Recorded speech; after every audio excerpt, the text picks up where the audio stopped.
Hello all, നമ്മൾ ഇന്ന് A W S billing ആണ് പരിചയപ്പെടാനായി പോകുന്നത്.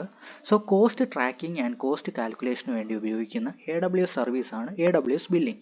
അതായത് ബില്ലിംഗ് സെക്ഷനിലേക്ക് ആക്സസ്, അനലൈസ് ആൻഡ് കൺട്രോളിന് വേണ്ടി എ ഡബ്ല്യു എസ് ബില്ലിംഗ് ഉപയോഗിക്കാവുന്നതാണ്.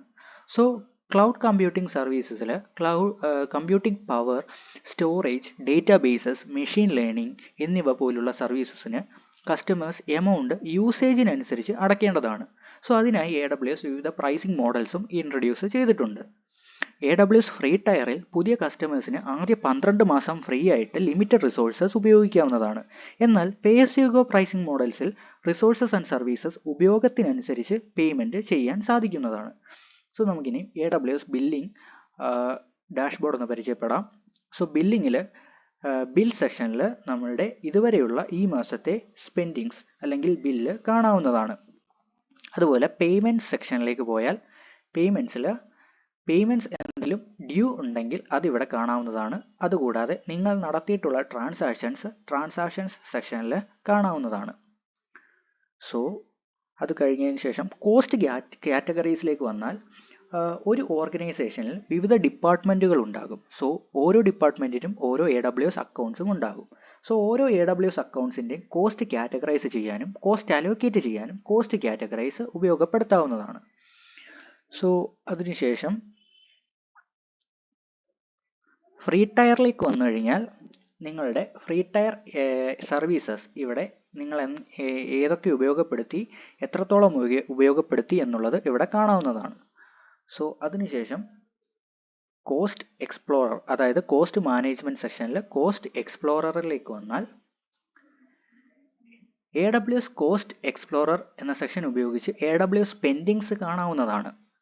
അതായത് ഈ മാസത്തെ ഇതുവരെയുള്ള സ്പെൻഡിങ്സ് ആണ് കറണ്ട് മന്ത് കോസ്റ്റ് ആയിട്ട് ഇവിടെ രേഖപ്പെടുത്തിയിട്ടുള്ളത്.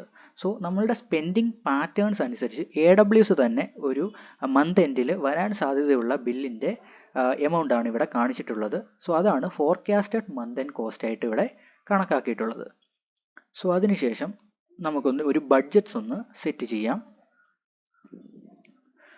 സോ ഞാനിവിടെ ഓൾറെഡി ഒരു ബഡ്ജറ്റ് സെറ്റ് ചെയ്ത് വെച്ചിട്ടുണ്ട്. സോ അത് കൂടാതെ ഒരു ബഡ്ജറ്റ് കൂടി നമുക്ക് സെറ്റ് ചെയ്യാം.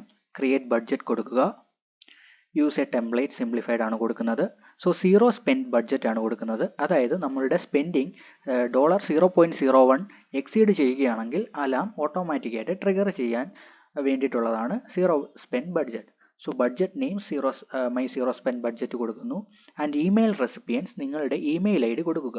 അതായത് ഏത് ഇമെയിൽ ഐ ഡിയിലേക്കാണ് അലാം ട്രിഗർ ചെയ്യേണ്ടത് എന്നുള്ളത് ഇവിടെ കൊടുക്കുക.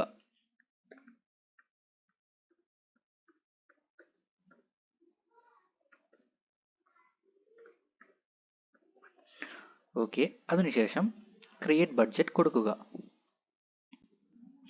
സോ നിങ്ങൾക്ക് ഇവിടെ കാണാം മൈ സീറോ സ്പെൻഡ് ബഡ്ജറ്റിൽ ത്രഷോൾഡ്സ് എക്സീഡ് ആയിട്ടാണ് കാണിക്കുന്നത്. അതായത് അലാം ട്രിഗർ ആയിട്ടുണ്ട്. ബിക്കോസ് നമ്മളുടെ എമൗണ്ട് യൂസേജ് ഇവിടെ $3.51 ആണ് ആൻഡ് ബഡ്ജറ്റ് $1 ആണ്. സോ 3.51 1നേക്കാട്ടിലും കൂടുതലായതുകൊണ്ട് തന്നെ അലാം ട്രിഗർ ആയിട്ടുണ്ട്. സോ നമുക്ക് അത് കൂടാതെ ഒരു ബഡ്ജറ്റ് കൂടി ക്രിയേറ്റ് ചെയ്യാം. അതായത് monthly cost budget. So my monthly cost budget എന്നുള്ളത് ബഡ്ജറ്റ് നെയിമിൽ കൊടുത്തതിന് ശേഷം ബഡ്ജറ്റ് എമൗണ്ട് ഡോളറിൽ നിങ്ങളിവിടെ ടൈപ്പ് ചെയ്യുക. ഞാനിപ്പോൾ ഇവിടെ 5 എന്ന് ടൈപ്പ് ചെയ്യുന്നു. അതായത് എൻ്റെ ബഡ്ജറ്റഡ് എമൗണ്ട് $5 ആയിട്ടാണ് കണക്കാക്കിയിട്ടുള്ളത്. ആൻഡ് ഇമെയിൽ റെസിപ്പിയൻറ്റ് കൊടുക്കുക.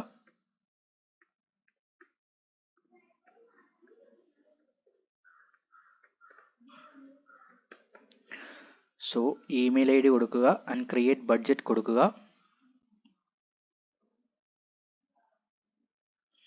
സോ നിങ്ങൾക്കിവിടെ കാണാം മൈ മന്ത്ലി കോസ്റ്റ് ബഡ്ജറ്റ് $5 ഞാൻ നേരത്തെ സെറ്റ് ചെയ്തത്. സോ എമൗണ്ട് യൂസ്ഡ് ഇപ്പോഴും $3.51 ആണ്. അതായത് $5 എമൗണ്ട് യൂസ്ഡ് വരുമ്പോൾ ഈ അലാം ട്രിഗർ ചെയ്യുകയും നമ്മളുടെ റെസിപ്പിയൻ ഇമെയിൽ ഐ ഡിയിലേക്ക് അലാം വരികയും ചെയ്യുന്നതാണ്.